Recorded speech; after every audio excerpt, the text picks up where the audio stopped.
At this point, if we had a dollar for every time somebody said tariff, we could afford to pay Trump's 25% tax ourselves and still buy a few t shirts. But jokes aside, when America taxes Indian clothes, it's the Americans who will end up paying more at checkout. Because, and you know this, India has been quietly helping keep American closets full and fashionably affordable for a while now. Am I being dramatic? Maybe a little bit. But I'll tell you what's happening. India exports nearly $10 billion worth of textiles and apparel to the United States every year. That includes cotton t shirts, bed linen, embroidered fabrics, baby clothes, you name it. India is the third largest supplier of these products to America. The top two are China and Vietnam, who already face stiff US tariffs. So, when the US decides to slap a 25% tariff on Indian exports, which includes textiles, it's not just risking 10% of its supply, it is squeezing 60% of its total import market. Now, this tariff hike by the President Donald Trump is being pitched as a way to bring jobs back to America. But here is what no one is talking about. India loses a customer, but American shoppers lose a supplier, and an important one at that. Retailers will not absorb these costs forever, shoppers will. So, in this episode, we flip the question. It's not about how will India cope, because India is already diversifying. It is signing deals with Europe, Africa, and other Arab countries. Instead, we ask what happens to the American shopper, the person picking up a cotton t shirt at Target or a bedsheet at Macy's, when one of their most reliable and affordable sources is suddenly considerably more expensive. Welcome to Daybreak, a business podcast from the Ken. I'm your host Nigdha Sharma, and I don't chase the news cycle. Instead, every day of the week, my colleague Rahel Philippos and I will come to you with one business story that is worth understanding and worth your time. Today is Friday, the 1st of August.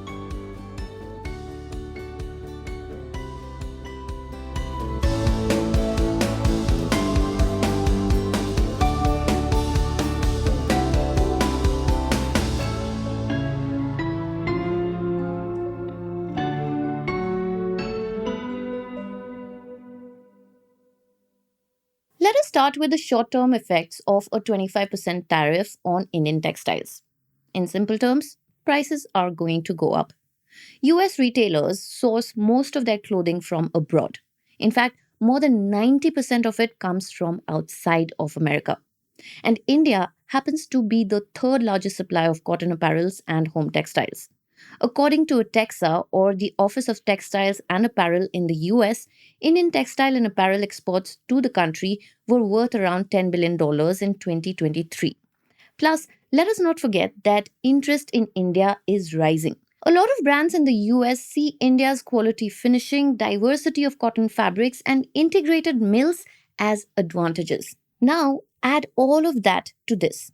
According to the US International Trade Commission, Vietnam and China together made up nearly 50% of US apparel imports in 2023. And the US already has tariffs on Chinese imports thanks to Trump's trade wars that haven't fully rolled back. Vietnam, too, has faced increased scrutiny and supply chain complications. So now, with India included, nearly 60% of all US clothing imports are under pressure. Basically, a huge chunk of the American retail supply chain is at risk. The short term consequence of this may send retailers scrambling.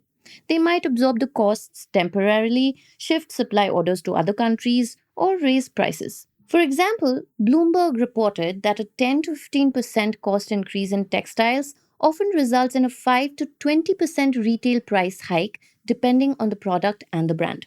So, a $10 t shirt at Walmart could now sell for $11 or even $12. And the change does not stop there.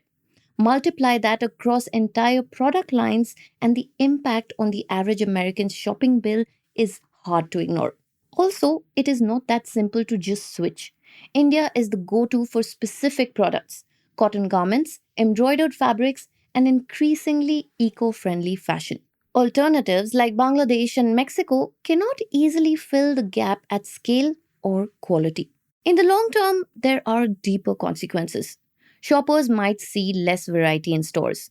Brands may cut back on sustainable or artisanal lines sourced from India. Inflation may go up, and supply chains will grow more fragile. Don't take my word for it. The Peterson Institute for International Economics found out that tariffs imposed during the US China trade war between 2018 and 2020 added nearly $60 billion in costs to US consumers. So, what is India's response to all of this? Don't play victim. Instead, pivot.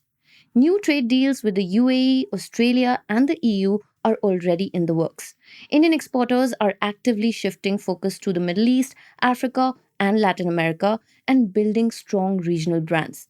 The US may soon find that what it once took for granted, which is affordable, high quality Indian textiles, will be harder to come by. So, in the next segment, we will get into the details. Which products and which people are likely to feel this pinch?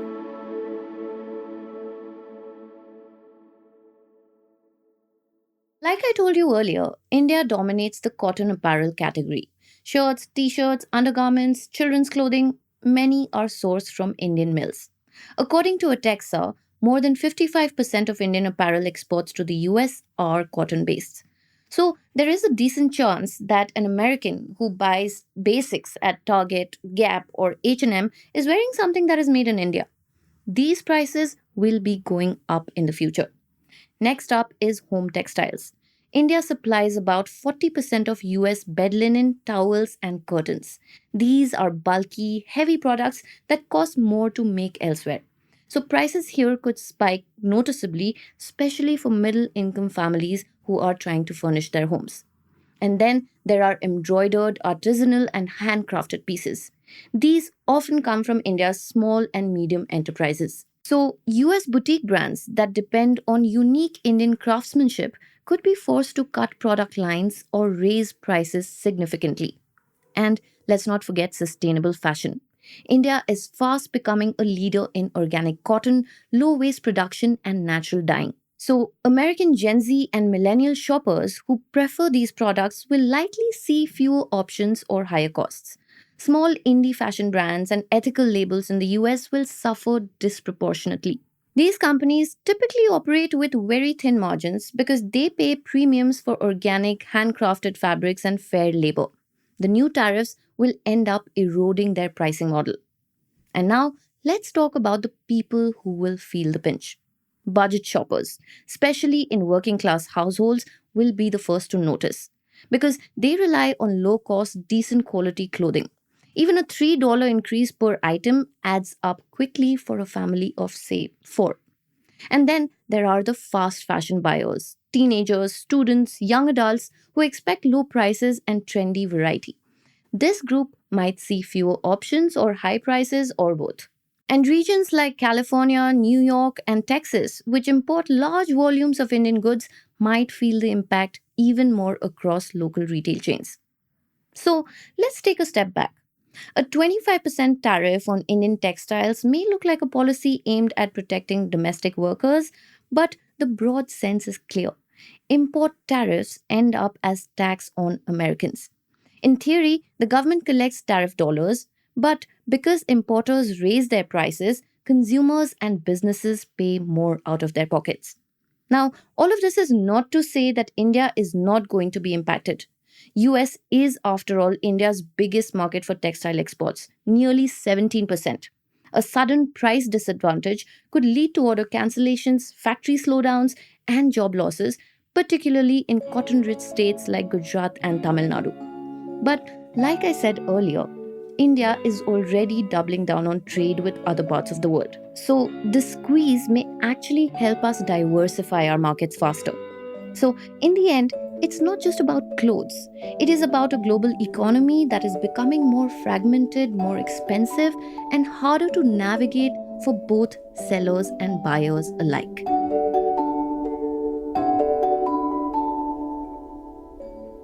Daybreak is produced from the newsroom of The Ken, India's first subscriber-focused business news platform.